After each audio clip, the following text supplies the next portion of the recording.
It's the Cold Beer Surf Club.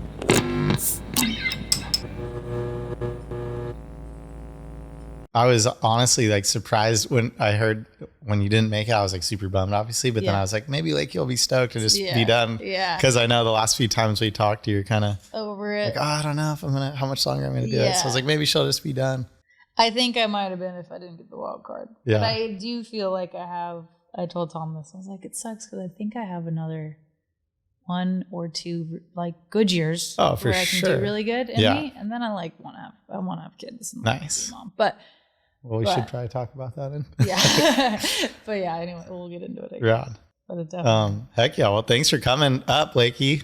Thank you. El Segundo. Usually we'd both be coming down, but yeah, you've been spending a lot of time in San Clemente the last couple of years. I mean, while, huh? Actually. Yeah, kind of. I guess like growing up in Santa Barbara, you always go down for the summer times, and then just because there's no waves up north and that time of year, so I always went down so much, and then I kind of started spending all my summers down there. Had like a little condo I would stay at, and then Tom and I moved down full time about 1.5 years ago now, just purely for being able to surf more all year round. I felt like just for my career and where I'm at right now, it was like the right call. So it's been good. It's been nice to be home. South swells are starting to happen, and everyone's down there, though. I'll tell you what, it doesn't get less busy ever. I don't know how more people end up paddling out every year, but they do. So, yeah, it's good. That's crazy. I know that's the one. I love going down and surfing lowers and spending time in San Clemente. And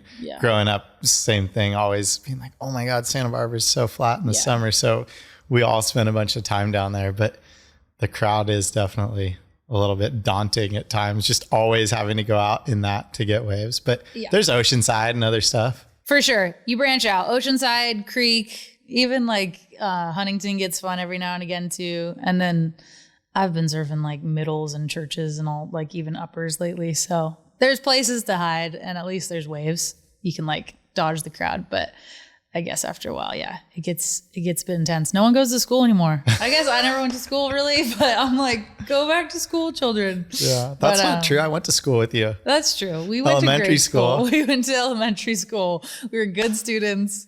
We were not surfing in the middle of the day. But yeah. I know, it's crazy to think all the way back to growing up in Santa Barbara with you. It is crazy. I feel like growing up with you and Parker, and you and I obviously making the tour and competing together for years at championship level, and then Parker having so much success in surfing also, is one just so rad, like to literally go to grade school with both of you guys and then end up having the same career and traveling the world has been like, I don't know, just such a cool connection. But I've always felt like coming from Santa Barbara, we obviously have so many premier waves with Rincon and other right-hand point breaks we have around, but at the same time, what we were just talking about, like the lack of waves, at least year round, I'm always so impressed with how many good surfers have come out of our area just because we don't have that much surf all year. And you think about like Dane, even Bobby, and like going back to Tom Curran, it's like, it's crazy how many good people come out of Santa Barbara without there being that much surf. That's crazy. I'd trip out on it all the time. Maybe now that I'm older and I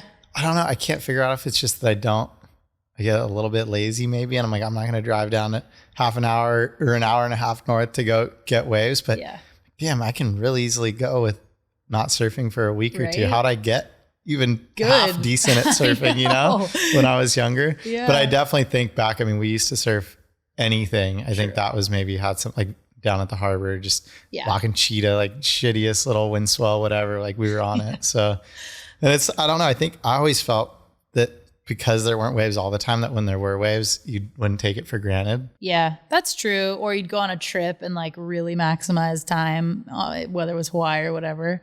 That's true, I guess. Once the waves arrive, you're like fully on it. But man, I could be happy never surfing Ventura Harbor again at this point, I think. So, oh my gosh. Yeah. And I mean, for you got into surfing a little bit older. Like Parker and I was surfing from like 4, but wasn't surfing a little bit later for you? Yeah, it was. I feel like I like knew how to surf. I learned to like did summer surf camp or whatever when I was like 5 or 6. Okay. So I like knew how to stand up on a soft top and like do the Doyle thing. And then, but I didn't really do anything beyond like summer surf camp type of vibe until I was like 10 probably. And then I did like the Rincon Classic, and it was just, I remember because it was just, they didn't have the girls division back then. It was just like the little Menehune division or whatever it was. So I did that, and you guys would have been in it for sure. And a couple of other like the little local events around. And then I started doing the NSSAs when I was like 11, 12, and then did really well in the nationals when I was 14. And I feel like that was kind of for me, like I was really into it from ages 10 to 14, obviously, and like trying to get good. And it's like, oh, this is way more fun than going to Bakersfield to play tennis. But I feel like around 14 is when I really was like, oh, maybe I could do this. And obviously at that point, you know, you and Parker were kind of taking off, and it felt like that was the time. Yeah, I started like really want to do it for a career one day type of thing. Right. Yeah, I was thinking like when you're 12, I remember you ripping and surfing all the time and doing all the NSAs. Yeah. Did you, and when you were 14, did you win the Open Women's at Nationals? That was the one. Yeah, at Lowers. And I feel like that like really sparked my whole kind of career in a way, because I had just done like the tiniest deal with Roxy. I was like a Roxy girl, which I feel like every young girl is a Roxy girl at some point, it seems. Not every. I mean, that's sort of a pretty big. It was a big deal. Step, yeah. For sure at the time. I was like, oh my gosh. And that was just before Nationals. So it was like my first sponsorship with Roxy. And then I won the Nationals. And from there, that was kind of right when Nike was coming into the industry and doing like that movie, that Leave a Message Girls movie. And I think winning that event at Nationals really kind of put me on the map for them. And I just feel like so fortunate with all my timing, the way it worked out, because then I ended up filming for that movie, which was really like going back to never really getting out of Santa Barbara or traveling too much when I was young. I was so inexperienced in different waves other than a right-hand point break. And so being able to like get sponsored like a brand like Nike at the time, and all of a sudden I was on trips with Carissa Moore and Coco Ho and in Indo, and I was just like, oh my gosh, this is crazy. But I feel like my point is that really helped shape me into becoming a more well-rounded surfer, and eventually like trying to qualify for the tour. So I'm so thankful for the timing of all of it and how it kind of worked out. Yeah, that's huge. I mean, I feel like that was so different back then with the way the industry is now compared to then, is like the opportunity when you're 14 and 15 was crazy back then. It was like if you surfed well and you did well at Nationals, someone was going to sponsor you. And then all of a sudden you're going on these trips to Indo or Hawaii and being surrounded by some of the best surfers in the world. Fully. I feel like both of our timing when we were Groms, and then kind of our first probably 5 years on tour, were peaking in the industry with sponsorships. I mean, you even probably remember, I'm sure you did a few boat trips back in the day with brands. And I just feel like that doesn't happen as much now with sponsors. Like, I mean, I don't even know if it happens at all. Right? Yeah. So it is really cool. I think at the time, I certainly didn't realize how lucky I was and probably took it for granted. Just like, yeah, this is cool. This is what happens. But looking back, it was so epic to get those experiences for sure, especially as a young girl. Like I don't know. I feel like there's nothing better for your surfing than kind of riding different waves, and exactly what you said, just being around such great surfers who push you. I just feel like that really elevates your surfing more than anything. So it was cool. For sure. Yeah. I know it's wild to think about. I think when you're a kid growing up and something's here, it's hard to think about it regressing. So it never really, we were doing all this amazing stuff and having all these great opportunities. I didn't really realize at that point that those wouldn't be there for kids now, you know, fully. You're just like, oh, everything goes up. Keeps going better. Right? I don't know. Yeah, it's so true. And not that it's worse now, but it's definitely different. And I think we're both fortunate that we had a lot of those experiences. Totally. Yeah. Yeah. It was pretty cool. I want to do a boat trip. I haven't done a boat trip since we filmed for that movie back in the day. And I would just love to go back now, not being as scared of waves, so I could actually properly surf some of the waves. But for sure. I know I haven't done one in 10 years either. Really? Yeah. I think the last one was 10 years ago. That's crazy. Crazy. Time goes by so fast. I know it does. And when you were, I mean, I remember you being young and like you were just an incredible athlete you seem like you did so many sports, like swimming, tennis, like all kinds. I mean, you could have been a professional athlete at anything. Oh my gosh, no. But what made you sort of gravitate towards surfing? Like at what point did you kind of hone in on that and decide that that's what you wanted to go after? I did love sports growing up. I was such a little jock. It's funny. But I was playing tennis like pretty kind of competitively when I was younger because my sister played. And so I was like, oh, this is fun and maybe I'll do that. And I did tournaments and whatever. I was still so young, but you got to start pretty young with most sports. So, and I tried a bit of swimming and water polo. I hated water polo so much. I always would tell my mom, why am I doing this? And she'd be like, you'll thank me one day.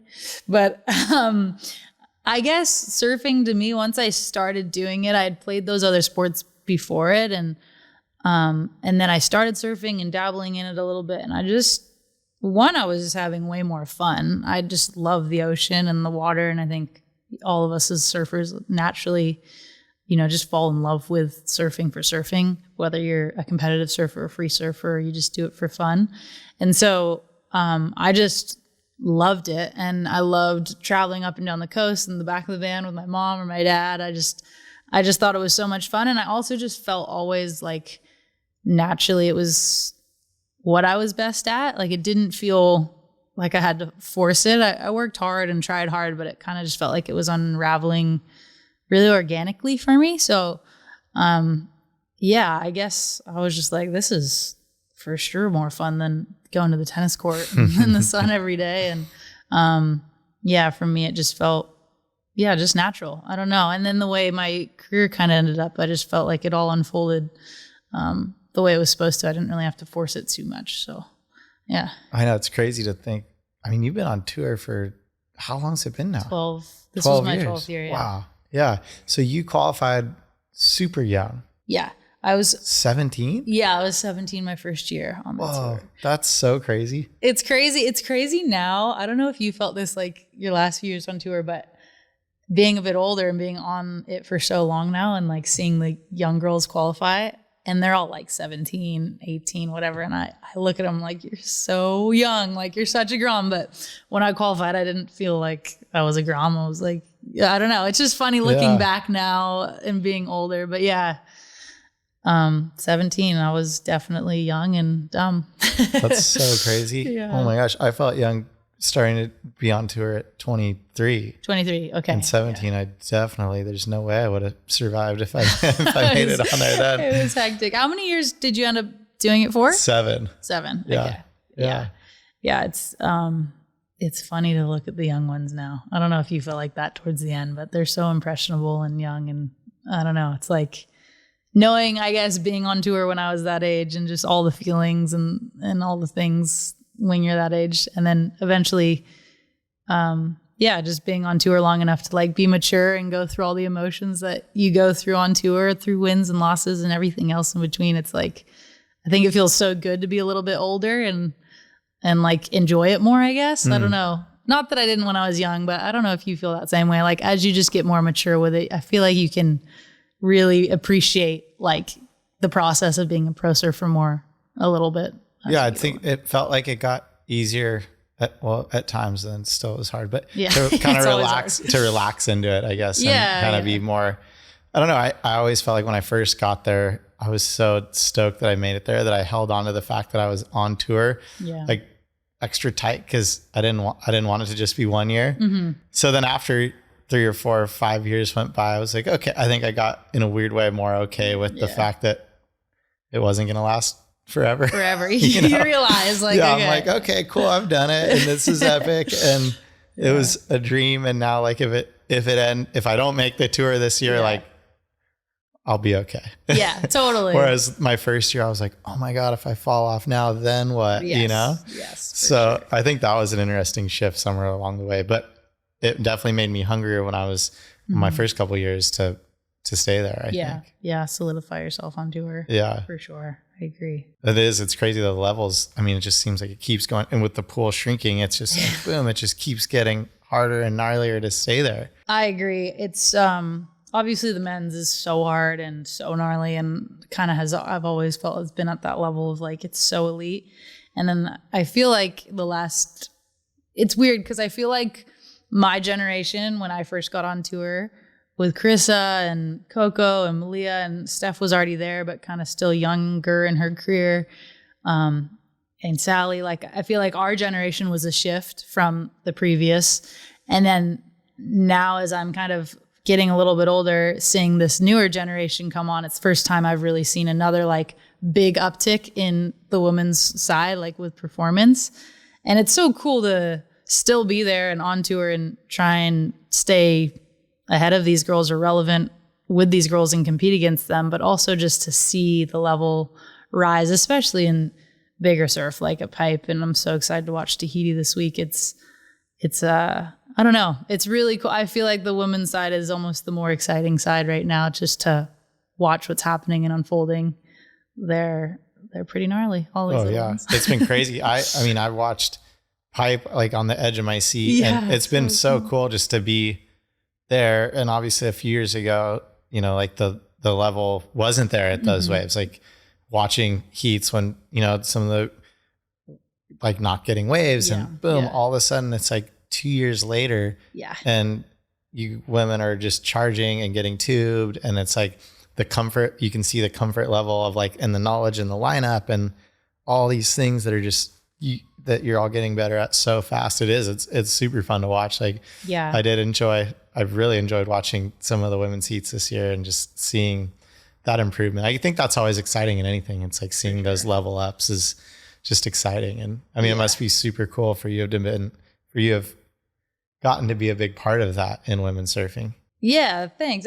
I definitely feel like you said, watching, I guess even our first year at Pipe, which was whatever, a few years ago, it wasn't that long ago, to now, and like watching the level from then to now is so extreme and crazy. And to be a part of it, and by no means, I guess, in like the big wave pipeline realm was I ever like leading the charge, but just to be pushed by these younger girls to make myself actually go out there and go. And I think a lot of it has to do with just actually having these waves on tour, being like, okay, we're going to Chopu this year and we're going to Pipe this year, and you're going to have to do it. And if you don't have to do it, if it's never on the tour, then you don't really ever chase that. As in terms of my generation, I was kind of like, which is maybe bad that I had that mindset, but I'm terrified of pipeline. So I was never really going to go paddle out there in winter and try and catch a wave until it was on the calendar. And so I think it's great that those events have been added to the calendar for us. And I feel like it kind of has to go through, you know, some events of feeling like, oh, you know, maybe the level's not quite there yet, but we have to have those events to be able to get to where the level is at now. I don't know if that makes sense. Oh no, 100%. It's kind of like the chicken or the egg. Yeah, you know, it's exactly. like, okay, if you don't have to, and it's so crowded. I mean, even as a guy going out in those lineups and being young, it's super intimidating, but we sort of had to, whether it was in an event or not, or else you were just kind of like forgotten about in the surf world, you know? Yeah. Whereas on the women's side, that wasn't a prerequisite to being a pro. Like you could rip and have a great career without getting some crazy wave at Pipe. Whereas for us, it was like, okay, better do it. So like we sort of had to do it regardless. And then, so now I think exactly what you said, to give that event there and then have to be out there and with less people and then like all to see all of you like tap into different people who can help you. Yeah. But I mean, still, like even for me, paddling out at Pipe on a crowded day when it's like 8 feet is super intimidating. Yeah. Well, not just the wave, but the crowd itself. It's like you might not get a wave. Totally. So how do you practice that? You know, like, it's so crazy. It's so crazy. And I don't think you realize it until like you have to do it. I always knew it was intense, but it's like, I'm not going to deal with that because it's too intense. And it's so funny. I'll never forget the first year we had the event there. I was going for a free surf with Caroline. It was our first time paddling out a Pipe. And we both walked on the beach. And it was like, I don't know, it was like 6 foot. It was big enough to be like, okay, here we go. And we're walking down the beach and she's like, oh my gosh, we're not even surfing yet. And just being on the beach, I immediately feel like a kook. And I was like, me too. I just feel like we shouldn't be walking here with our helmets. And like, but I just think, yeah, the intimidation is so intense. And for me, a lot of, you know, I'm by no means a guru out at Pipeline, but I've learned a little bit over the years. And I think exactly what you just said, there's so many sessions where you just don't catch a wave, and going out there being okay with not catching a wave is so important, because there's always something to learn. And I've just so much of the time sat out there and been like, hey, where are the best guys taking off, and how do they drop in, and where, you know, how do they do it? So I think just being out there and open to learning instead of getting frustrated if you don't catch a wave is like the best way to approach it. But yeah, it's intense. Oh. For sure. No, I mean, we started when I paddled out at Pipe the first time when I was 13 or something. So all those times of being out there, and then getting on tour. So it's like you have this whole backlog of stuff to tap into. Yeah. Whereas then all of a sudden you're thrown into it at the highest level with the best women in the world. And I think what people don't realize is when you're on tour, you actually, I found this, sometimes you don't surf that much. Yeah. And even if you are surfing, like you're at Pipe for maybe a couple of weeks, and then then it's sunset, and then it's on to the rest of the year.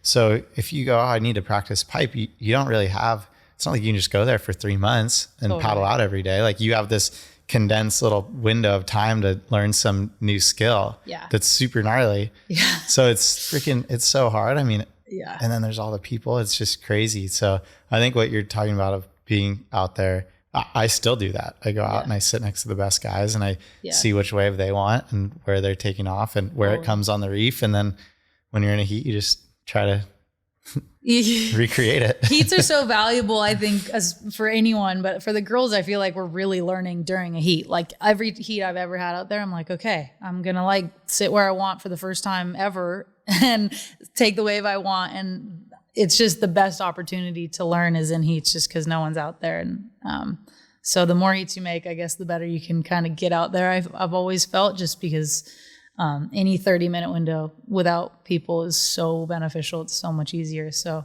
yeah. Like, was there anything that really helped you overcome the fear of having to go out in those sorts of waves? That's such a good question, because I feel like I've always, when I was young, I really was scared of big waves. Not even big waves. I was scared of like 3-foot waves. I was so scared of anything that wasn't a sandy bottom right hand point break, bigger than 3 foot. So it was really an area for me to improve upon, whether it was like big, shallow barreling waves like Pipe, or even just big sunset. And I remember Margaret River used to really scare me when that got put on as like a CT event. I was terrified to go there. And I think that was a big portion of working so closely with Mike Parsons, just because obviously he's so well-rounded in that area, being a big wave surfer in his career. And I don't know, I guess there's no substitute for experience. And just, I've found for myself, because I'm a very, I guess, calculated person, and I'm just a realist. I'm not a crazy risk taker. I never really have been. I guess it's just putting the right people around me and who I really, really trust, and just slowly easing my way into bigger and bigger waves. I remember surfing Sunset a bunch with Mike when I was pretty young and scared to go out there. And we would just sit on the shoulder, and then slowly he'd be like, let's go over a little bit further. Let's go over a little bit further. So I think for me, the biggest thing to overcome that fear, and now feeling pretty comfortable in bigger waves, has just been putting the right people in place to help me achieve. But, you know, like at some point you got to just kind of say, are we allowed to cut? I do all the time. Gotta just go, fuck it. Like I'm going, and today I'm going. And you kind of, I think after a while gets frustrated enough to where you're like, okay, I'm getting a wave today. Like I'm doing it and facing it. And you just got to get over that barrier, but it's so hard. Yeah. Is it like the fear for you in the water in bigger waves? Is it like a fear of drowning? Yeah, it's a good question. I think, yes, I think the fear is drowning, but I thought about this last year a lot at Pipe. I was like, what am I actually scared of? Because I don't think I'm going to drown. Like as big I've never really thought about it either. Like when you feel scared, what is it that you're actually scared of? Yeah. I don't know what I guess a pipe though, and my small experience with Tahiti, it's a little bit more like I'm scared of hitting the bottom and I'm scared of hitting my head. But like at sunset in Margaret River, I don't think I'm actually going to drown, even if it's huge. But I don't know. I'm terrified, I guess, of drowning in a way. Yeah, it's super interesting. That's what pipe and the shallow waves always intimidated me from, because I'd been hurt and hit the bottom bad. So I feel like when you have that in the back of your head, then and you see what happens to other people, it's like, okay, it's a very real thing. Whereas for me, I always felt if it had sand or deep water, I was never pretty good. I was never thought twice about it. Yeah. Kind of. But then again, I never go surf Jaws. If I really wasn't scared of it, I'd probably go surf Jaws. That's true. A different level of human. I guess. Yeah. Yeah, I don't know. I don't know what it is, the fear, but I definitely am way more scared of like a shallow water reef wave now, for sure. Like pipe or something like that. I'm less afraid of the big deep water sunset vibe situation. But yeah. It sure feels good to go out and conquer it though and get a good wave, huh? No better feeling, I don't think, than facing your fear and knowing how far you've come. Because like only personally, how scary it was to get past that barrier and overcome it. And every little step is so satisfying because it is so hard, and fear is so like it will like encapsulate you. I feel like you can have times, I don't know, where it's really difficult to overcome and think through it and face it. I've always been really impressed with Carissa in that way. Like she's, even at Pipeline now, I watch her and she's gotten so good out there, and she is still just as scared as me or anyone else, but she's so good at like being a calculated risk taker, but just pushing through it. And I'm really impressed with people who can constantly do that, because it's really, really hard. Yeah. I mean, you have to override everything that your body is programmed to do. Yeah. Because your body's like, no, you're not supposed to do that. Yeah. That could kill you. That's crazy. And so we're not supposed to do those things. Yeah. But we still want to do them.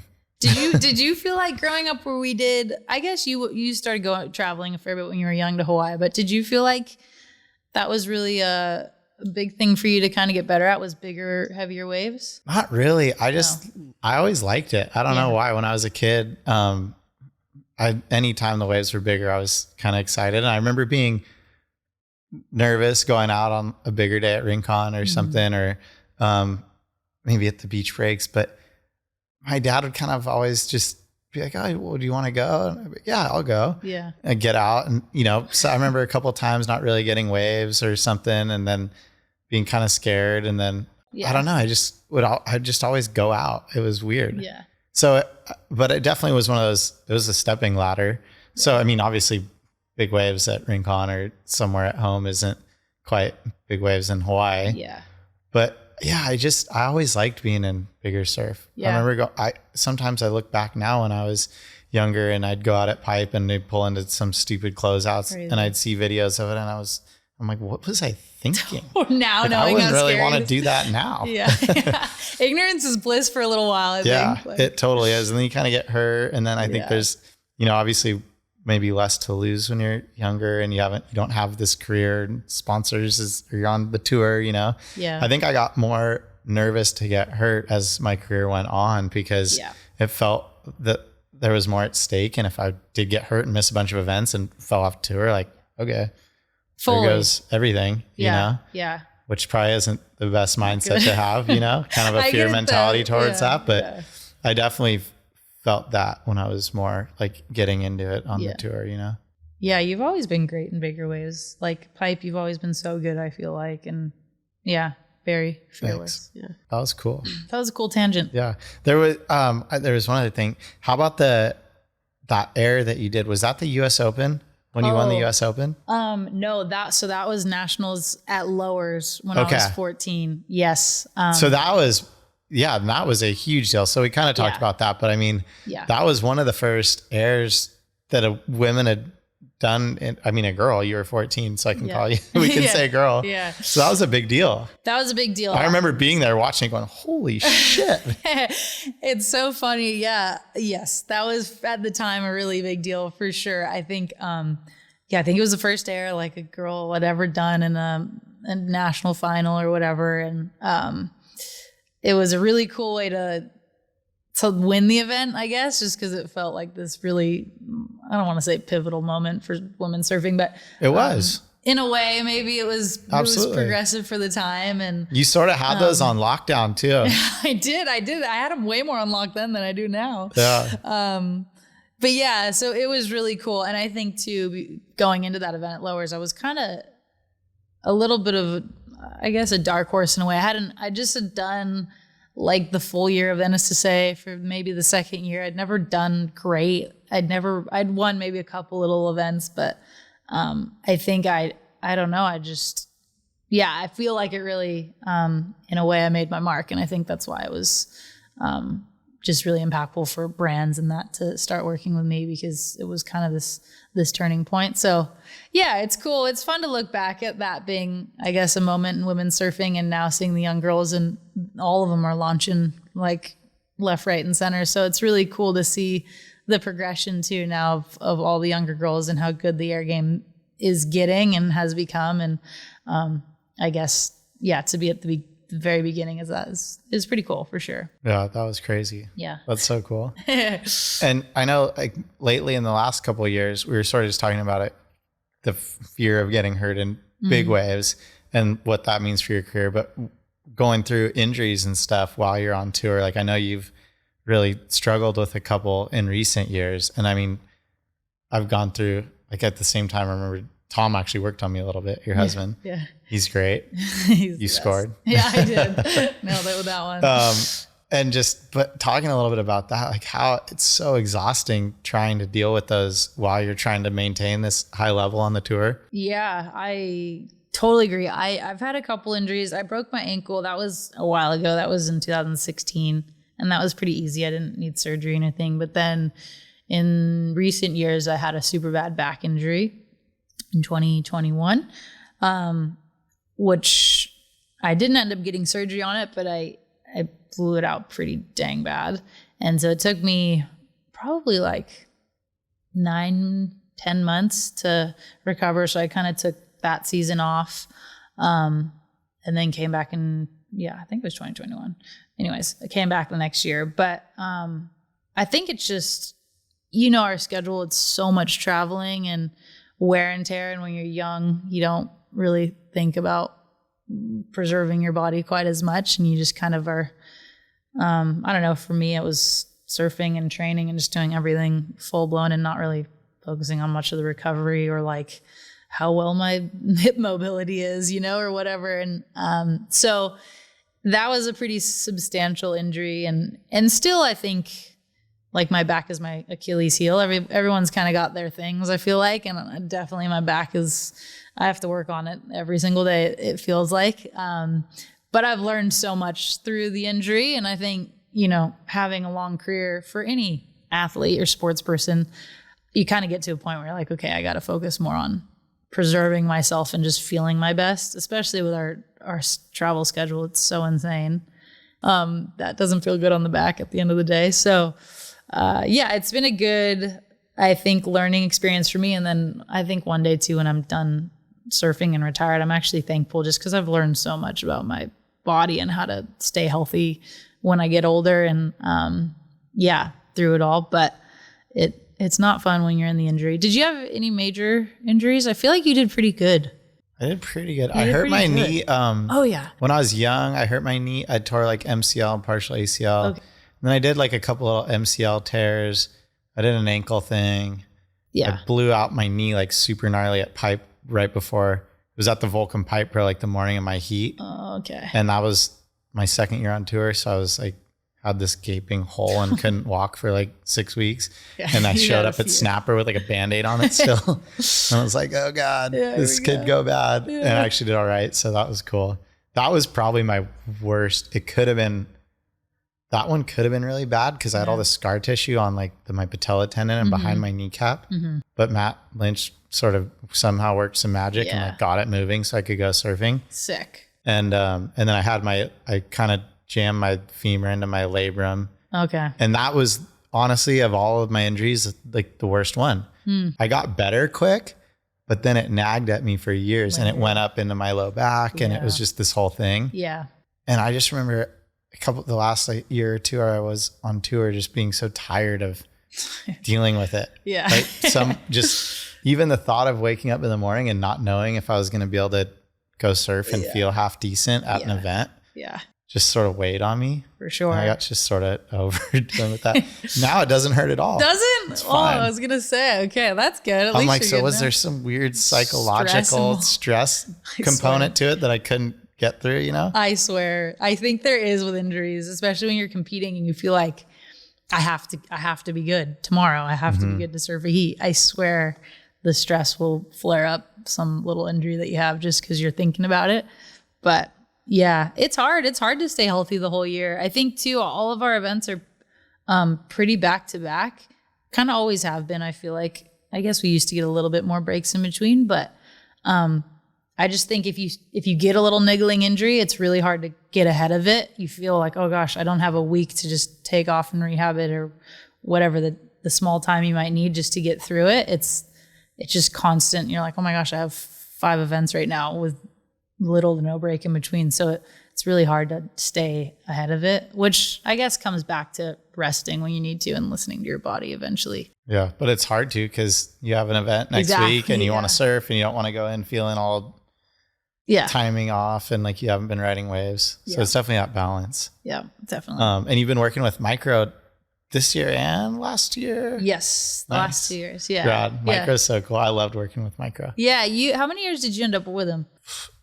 I think from my second year on tour all the way till I fell off. Okay. Yeah. Yeah, he's been unreal. I mean, wow, that's a long time. That's epic. It was so fun. As you know, obviously from working with him for that long, I think I worked with Mike Parsons for so long, which was amazing. So thankful. And then he kind of, he has a family and wanted to be home a bit more, understandably, and didn't want to travel quite as much. And I always thought Glenn was just such a good person at the end of the day and so genuine. Even when his people didn't do good, he was always like so cool at supporting whoever's doing well, or just, I don't know. I just always liked his vibe, and I knew you had worked with him. And so yeah, I reached out last year and was just super keen to work with him a bit. And I've really liked it. I don't know if you feel the same way, but I think he's really good at helping you just gain a little bit more perspective on things and realize that winning isn't everything. Surfing is not everything in your life. And I don't know, that's something me and him, where he's worked on with me, I guess, a lot. Obviously, we work on surfing and heat strategy and all that's there. But overall, I just feel like his outlook is so healthy and he really looks at the big picture a lot. And I think that's just been a great energy for me to be around. But was that your experience too? Yeah. Which was almost different than how I thought working with Micro would be from the outside looking in, because he's such a great competitor. Yeah. And he's super competitive. But then he has this whole side of him of being very well-rounded as a person. And like you said, I just think he's one of the best people out there and has a great family and a really great perspective on everything, which I also am always impressed by, because I feel like someone in his shoes could easily be kind of bitter of like the way his surfing career ended without broke his back in a contest, didn't get a wild card. Yeah. And then was like, what do I do now? Yeah, totally. And he just has a great positive outlook and was like, whatever, I'm going to start coaching everyone because I know how to win heats. He's so good at winning heats. Yeah. Even now he does a little local event every year at home and he like smokes he kids. Still smashes it. He's so good. Yeah. No, I love Micro's whole outlook. And if I was going to keep competing, I definitely would have kept working with him on the tour. It was a lot of fun. And just, he put together a good group of people. So we always had a good time at the events. And I think that's really important too. I agree with you. I think the crew that you're working with is so critical and can be, obviously, like, it's so competitive and you're all trying to beat each other. So it can get a little bit weird if you don't have the right crew. And I think Glenn's good at that, at like just putting the right people together to where it's good vibes and you push each other, but it's healthy and not overly competitive or weird. And he's the best. He's so good at not becoming like a victim of your outcome and just moving on and staying positive. And yeah, I think it's been really, really fun. So I'll keep working with him for a little bit longer. And Heck yeah, he's the man. We love you, Glenny. Yeah, definitely. I miss hanging with Glenn. Yeah. That's probably the one thing I miss about the tour is like the places that we used to go regularly and the friends that I made there, and then the friends on tour and like working with Micro and stuff was really cool. And that's probably what I miss. That and the surfing good waves with the best surfers. That's I mean, it's super fun. And I think it's easy to I didn't realize maybe stepping away as much. It's like, whoa, I'm never going to get that back, So you got to enjoy it. Definitely. I enjoyed it, but it's like, you don't realize till you stop how epic. I kind of always realized, but it's like, it's weird. You still, I think when you walk away from it, you're like, wow, it's really special. And you still have, I always felt like, oh, I'm getting older and I'm doing this, but then it's like, I'm 30. I have so long to go in life to do all this other stuff. For sure. Huh? Yeah. So it's kind of, I don't know. Don't forget that perspective. Definitely. The most fun times, I've even thought so much about this last year. I've had, because I've had so much fun the last 2 years, especially like since working with Glenn, I've just had so much fun with the crew we've had, and my husband Tom is traveling with me. And it's like outside of the contest, I've had the most fun I've ever had on tour. And it's really refreshing, number one, to just feel that. But also I think this year, like coming into the cut and like, oh my gosh, what if I fall off? And what if this is it or whatever, all the things that you think about.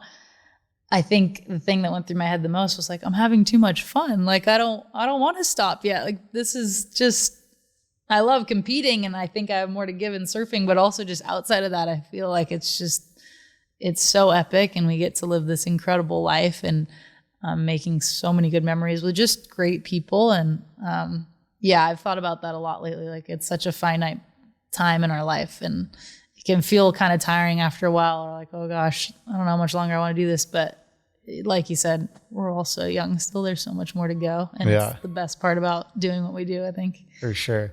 I know how is that, how was it going through the cut? And I mean, like, I know my experience with it and falling off, it's the weirdest, it was such a weird feeling, but I mean, I know it's kind of not the most fun thing to talk about, but no, it's all good. We agreed to talk about it before this. Yes. Connor did that. It's weird. Obviously, like, this was my first year of falling off tour. This is my first year of finishing like worse than 7th place. And wow, that's amazing. But it's crazy for the girls. Sorry to interrupt, but I mean, 7th, like, what do you have to be top 10 to requalify, right? Which is just, it's crazy. Yeah. There's so many great women surfers now. So. Yes. More than ever before. I feel like there's such good girls on the Challenger everywhere. Like, it's just emerging talent. So 10 is pretty nuts. But yeah, I guess, I don't know. It was weird because coming into Margaret's, I was actually I was in a pretty good position to make it. I was looking at it. I was like, yeah, like he's in a pretty good spot. Pretty good. Like, yeah, I was like, I'd have to lose early. And then a lot of people had to win or make the final. Like, it was kind of hard for me to fall off at that time. So I was obviously knew it definitely could happen. But I was like, even when I lost, I was pissed. But I was like, oh, I'm still looking pretty good. Like, the stars really have to align for other people, and they really have to perform for things not to work out for me. And so anyways, it was definitely a weird feeling. I think, to be totally honest, I don't know, it hits your ego pretty hard when you fall off. And I guess I felt like, geez, falling off, I felt like, gosh, I don't feel like I'm ready to for this part of my life yet. And I feel like I still can compete on tour and win events and do really well. Like, I really do feel like I can still do some of my best surfing and competing. I don't feel like I'm off tour, like in my own head and in my own heart. I just feel like the best is still ahead of me. And so I think it was just a weird thing to fall off and feel like, okay, what now? And I think after you do this for a really long time, this is my 12th year, and I don't know if you felt like this, but going back to the Challenger, super tough competition, super hard to requalify on the men's and the women's, in a pretty long schedule. And I just felt like, gosh, okay, I really got to mentally get back in it here and you have like a 2-day turnaround after Margaret River to be like, okay, fell off tour. Now I'm on this tour. I got to put 110% into it. And it's just, I don't know, I think it's really challenging to shift your mindset. And especially after you've done this for a long time, I think it feels like, gosh, no, I'm not going back on the Challenger. Like for me, there was a little bit of that in my heart, but at the end of the day, it's like, no, you are going back on the Challenger, and everyone there is super hard to beat, and it's going to be tough to make it back on tour. And I think, like just holding on to that self-belief can be really hard. But yeah, I guess thankfully for me, I also got news I received the wild card for the start of the 2025 season, and feel like I've earned that over my course of being on tour and through time. But yeah, I don't know, I guess in a roundabout way of saying, like, it feels weird to fall off, but I think looking back at it now, it's a really good time to just kind of reset and work on things I want to work on. And just, I think there's things in my surfing I really want to address and get better at and think I can. And I feel like I can come back and do some of my best surfing the next few years. So yeah, it's exciting. Sorry, that was a bit long-winded. No, not at all. It's great. Yeah. Yeah. How are you going to spend, obviously not having to do the Challenger Series, getting the wild card? That's pretty epic, because you can use the time how you would like to use it instead of having to be at those events. Yeah. And grinding it out. Like, what do you have planned for?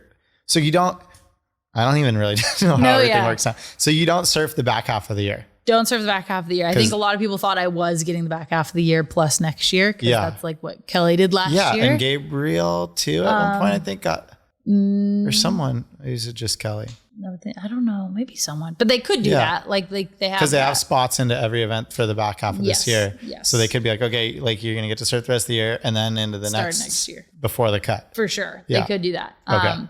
They didn't. I think they just want to keep their wild cards open per event, which I totally get it completely. I am in El Salvador, so that's going to be really fun. It's a sick wave and close for us to get down there from California. So I'm super stoked.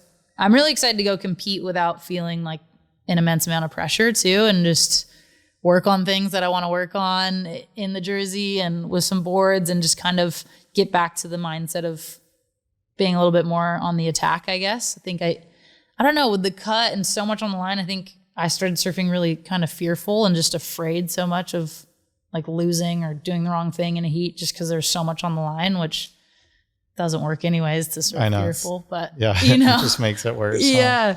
But yeah, that'll be great. And then I definitely want to do some surf trips. I might do some surf trips with 805, which would be really cool. And get maybe down to Costa Rica or Nicaragua. I've never been down there. So definitely a few things planned, but just going to use the time to really try and improve my surfing and myself, and just reset and feel fresh going into next year, because I'm definitely tired after traveling for so many years. So it's nice to have a little break for sure. Yeah, I know. I remember feeling that way before COVID, and then COVID kind of being free to spend time at home and not be able to go anywhere. It felt like it gave me a whole new set of energy going into that next couple of years on tour. Yeah. Well, I guess it only ended up being for me 1.5. But that first year coming back, it felt so fresh and new and exciting. Totally. So hopefully you'll feel that and have your best year yet. I hope so. Me too. It'll be fun. Yeah. I'm really looking forward to the next few months. It's going to be, it all worked out really great. So I'm stoked. Nice. Yeah. And Tom is here with you. Tom is, we're living down in San Clemente. He's here. He's actually, it's funny because he's like physio and he's working on tour for Red Bull. So he's going to maybe a couple events I won't be going to this. Oh, that's kind of funny. So we've like swapped. But no, Tom's doing great. And it's kind of the dream getting to travel together, obviously. And he can work on tour now on tons of the athletes. And it's been an amazing time to have, like, that's so cool. Yeah. Before our next chapter in life. So I'm super thankful. And he's excited to go on some surf trips too. I bet. Tom rips. Yeah. I guess for people who don't know, Tom's your husband. Yes. We kind of left that out. Yeah. And Tom's from Australia. So you guys have been splitting your time between California and Australia the last how many years? Yeah, he's from Bells Beach, as you know. And yeah, we've been splitting our time. I mean, we've been together for 10 years now. Oh, that's crazy. It's crazy. I know.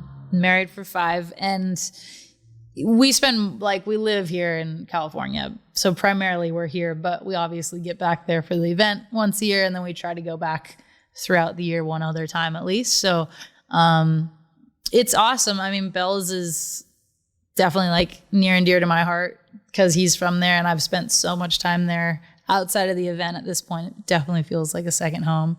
And I feel like you and I have talked about Bells a bit in the past of like, it kind of has this similar feeling to Santa Barbara Central Coast vibes with just, definitely. Right? Like the waves and the kind of rawness to it. And so, I don't know. I always love getting back there whenever I can. And I feel like you always loved going there too on tour whenever you got the chance. For sure. Yeah. I remember the first time getting there, I was like, oh, this feels kind of like home. Yeah, fully. Which is always nice, I think, when you're on the road to go and the good people there. Yeah. We always stayed at the Coles, so that was classic, right next to Tom's house. But it felt very homey there, I think, coming from Santa Barbara. Yeah. Yeah. So it's good. I love getting back there. It's a pretty good triangle, San Clemente, Bells, and Santa Barbara. Yeah, it's not too bad. Nice. We've set ourselves up pretty well there. I feel spoiled. So that's good. Deserve that. Thanks. Yeah, it's by design. Yeah. And how much time are you spending in Santa Barbara these days? Obviously, my whole family still lives up there, and it's still home, and I love it so much. I probably get back when I'm home. I'm back up there like. I swear I'm up there once a month at least. When I'm in California, I'll go up just to see friends or family. And then during winter months, when the waves get better up there, I'll go up and stay at one of my parents' houses, my dad's or my mom's, like whenever there's waves. So I end up being up there, I'd say a fair bit, at least a couple months out of the year, like collectively we're up there either seeing people or surfing. But I do miss it. I love how... I don't know, you know, it's just more untouched and a little bit mellower than San Clemente vibe in the water at least. And then you have the mountains and I love getting back home. Yeah. I always feel like no matter where I lived, it would always still feel like home. Yeah. Some people could just, I don't know, I'm impressed. Like I don't know if I could pick up and just move. Although I did think about getting a place in Australia and trying to live half the year there when I was still on tour. Yeah. For the same reason of you living in San Clemente. I was like, there's just no surf. Yeah. Maybe I'll spend spring into summer in Australia and then come home in the fall. Right? It's and like just kind of base myself from down there. Yeah. Oz is so epic too. There's so many waves, obviously, wherever you choose to go. Like I feel like there's so many waves per capita per town. And it's just way less people. Like it's such a good lifestyle. So even the crowded, like Snapper, you can still get waves. It's so wild. Weird. I know. It's so crowded, but somehow you could kind of still catch. There's a lot of waves. It's weird. Because I was just there and we were surfing D-Bah a bunch, and I was like, this place. I was sitting on the beach and it's so crowded at D-Bah, and I was watching it, but there's just a wave every 5 seconds. I swear, it's just like. There's so many waves. Everyone just gets. There's almost like 5 waves every 5 seconds. Like it's actually, so crazy. Yeah, for sure. So yeah, it's always fun. Yeah, it is fun. But yeah. Nice. And so you're gonna get the wild card and be fired up for what will that be? 2025. Okay, cool. Yeah. So I'll kind of start. I mean, we haven't got the schedule, but obviously that'll start probably sometime in January. Nice. So I've kind of got till then. I'll do the US Open also, which would be great. But yeah, I'm excited. I'm gonna come back, hopefully the best version of me yet, and really enjoy these next however many years I do it, and feel like they can. I do feel like they can be my best, and I just want to. Yeah, I think I have a few great years ahead of me, and I just want to, whenever I end my career, finish it on a good note and on my terms. So I'm excited. I'm looking forward to it. Yeah. You will. We'll be flying the 80 flag hard for you and cheering you on whenever you're surfing. I know. I miss having you guys on tour. Frig, it was so fun. I miss seeing you guys around. It was fun. But maybe we'll do some surf trips when we let's do it. It'd be fun. I heard some whispers of that. Yeah. This could be coming soon. I know. That's awesome. You're riding for 805 too. So hopefully we'll get to do some trips together. Yeah, be very fun. Work on something. Yes. One thing I like to do is just see, like, talk about any advice you have for young girls coming up, whether surfing or just life in general. And I feel like what you have been able to accomplish in your career and just pushing that level is super inspirational to young girls. So just any little nuggets you have to share for girls growing up. I feel like it's not getting any easier for the youth of these days. It is not. That's a great question.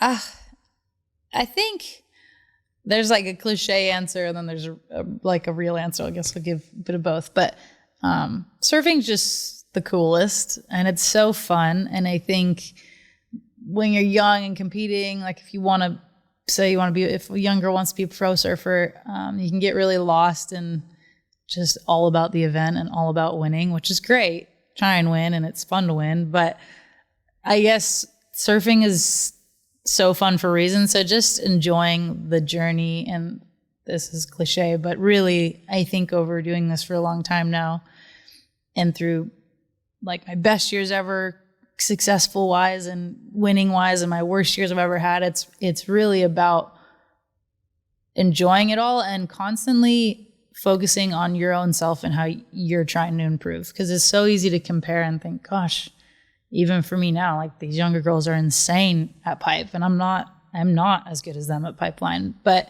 doesn't mean I need to be lower in my confidence. It's just about showing up and trying to do my best that day and better myself, whatever that looks like. It doesn't need to look like what anyone else is trying to better. I think my advice is just to focus on yourself and what you're trying to achieve and what you're trying to progress in your surfing or yourself. And that's all you can do. And taking away the kind of the comparison is so important. And I think especially for girls, that there's so much comparison these days in and out of the water.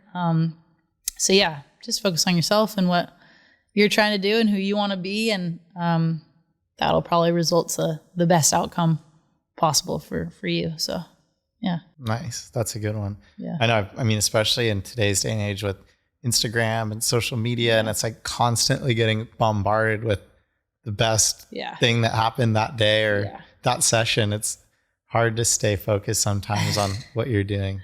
It's so harder hard. Than ever. For sure. No, I agree with you completely. So I just turn off the Instagram and all you can do is your best. That's what Glenn tells me all the time. Like, you're trying your hardest and all you can do is your best.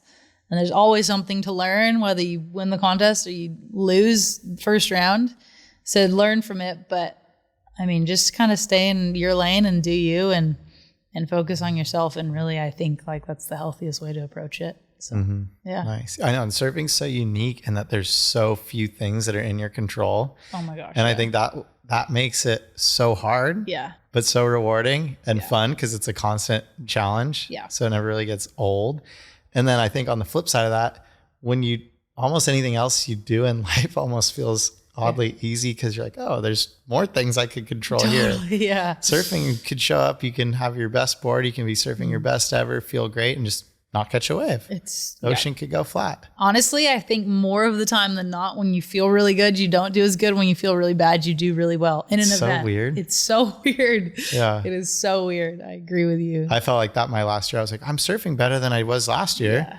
My body feels better. Yeah. But I'm sucking or not sucking, but I can't make a heat. Yeah, it's weird. Or you have really good heats and someone else has a better heat. Yeah. Dang it. You're like, oh, I had 2 8s, but I still lost or whatever. Yeah. So it's, I mean, I always thought that about surfing and just applying all those things that you learn to the rest of life and how it helps you deal with all the other things that you go through in life is so cool. I mean, so many lessons to be learned through being a competitive surfer. And I'm sure all athletics. Totally. I agree.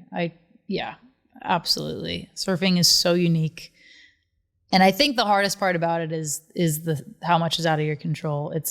Doesn't matter how hard you work. I mean, that does matter. You'll get good, or you can do all the right things and still lose first round. So yeah, I think just keeping that perspective and focusing on yourself and just do the right thing. And that challenge is up here more than anything. It's like, it could drive you crazy. It's so crazy. So it's the constant mind battle. Yes. Which is good for you.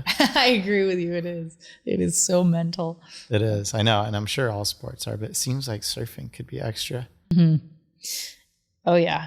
I think with conditions, I was telling Glenn, we were joking this year because the Margaret River event, the waves were really bad. We had maybe one day of good surf, but the rest of it was really bad. Yeah, you guys surfed Southside. There was heats ran at Southside. So that never happened when I was on tour. No, we ended up at Southside, which of all the events, like Margaret's is never the one that doesn't have swell. Yeah, there's always something. There's too much swell. And I was like telling him before I paddled out for my heat at Southside, because I was like, I've prepared all week so well at main break, and now we're going to Southside. And obviously mentally it's like, okay, just get it together to go surf this different wave. But I was like, imagine being a pro tennis player and the next day they go, oh, by the way, we're going to play pickleball today and it's judged and everything's completely different and we're going to fly you to a different area. It's like, there's so many shifting parts. So just take it as it comes and know that's part of the deal. And that's another huge lesson that you learn. Then it's like, being able to be flexible. Like you prepare and you work so hard for this one thing. Well, then, curveball. Yeah. Curveball. We're going to Southside. Exactly. So yeah, you just got to roll with it. Yeah. And how about, that was great advice for someone who wants to be a surfer. And I guess it's applicable to anything, but like, I don't know, thinking back to when you were a young girl and growing up and just sort of looking at like what you were going to do, is there anything that you'd encourage girls who are just trying to find what they want to do in life? Yeah, for sure. I think it's just about finding what you love. And again, that probably does sound cliche, but really not being afraid of doing what you want to do and what you love, and not letting other people like dictate what you do, rather do what you know that you're good at and you're really enjoying and fills your heart up and makes you feel good. So I think that might take a lot of time. It might take trial and error, especially when you're young. When you're 10 years old, you're not thinking about what you want to do the rest of your life. So just have fun and enjoy what you're doing. But as you do get a little older and maybe go to high school or college and you start thinking about, I don't know, where you're going and what you want to do, I think it's, it's just important to do what you want with your life and what makes you the best person you can be. And, the best version of yourself. I think we live in a world that's so all about just constantly going and achieving and making more money. And I don't know, it's just so fast paced, and that's amazing if that's your deal and your vibe and that's what you want to do. Some people are built that way, but I guess just not getting lost in what all of society tells you need to be doing, and rather doing more what makes you feel good and be surrounded by the people that make you feel good. So yeah, it's a bit deep, but no, it's great. I think that's what I'd advise. Yeah. Cool. So. Good advice. Right on, Lakey. Well, thanks so much for coming on the podcast. Thank you for having me. Yeah. Thanks, 805. Thank you. This is awesome. We'll do it again sometime. Definitely. And enjoy your time around here and time off. And then we'll be rooting for you in 2025. Thanks, Connor. Yeah. Appreciate it. See you soon. Yeah.